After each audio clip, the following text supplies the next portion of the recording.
आमच्याकडे आज संध्याकाळी भाकरी आणि ठेचा असा कार्यक्रम आहे आणि मोठ्या प्रमाणावर या सर्व माताजी भाकरीचं पीठ मळत आहेत. हे बघा, ह्या माताजी भाकरी मळतायत पीठ. इकडे ह्या भाकरी यांची सुंदर थापून तयार आहे. इकडे पण असे ग्रुपने सगळे 2-2च्या ग्रुपने बसलेत. ते बघा कशी सुंदर हात फिरतायत भाकरीवरती.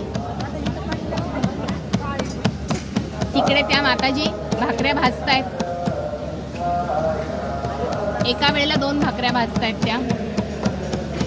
भाकरी कशी फुगतीये बघ. हे बघा भाकरी कशी सुंदर फुगली बघा. टम्म फुगली आहे भाकरी. अभिनंदन माताजी तुमचं. तुम्ही खूप छान तापली आहे आणि तुम्ही खूप छान फुलवली आहे.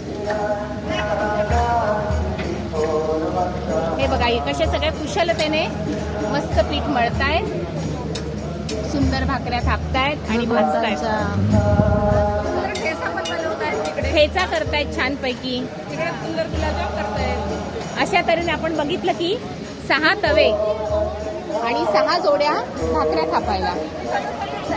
अशा प्रकारे जोरात भाकरीचा कार्यक्रम चालू आहे. इकडे बघा हे पिठल्याची तयारी चालू आहे. या माताजी पिठलं करतायत आणि हरे कृष्णा. आणि भाग्यश्री माताजी खूप छान आम्हाला सगळ्यांना फोटो काढून प्रोत्साहित करतायत. ह्या माताजी पिठलं भाकरी या सगळ्यामध्ये काम करतायत. ह्यांचं नाव आहे सुवर्णगोपी माता. सासवड. हा, सासवडच्या माताजी आहेत. सुवर्णगोपी ना, सुवर्णगोपी माताजी.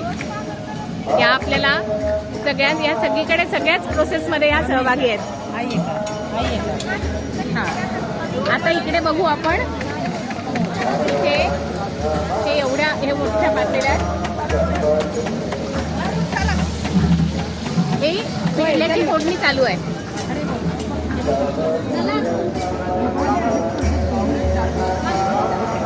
आणि इथे बघू शकता हे गुलाबजाम तेवढं करून देतो. ते गोळे वळणं चालू आहे.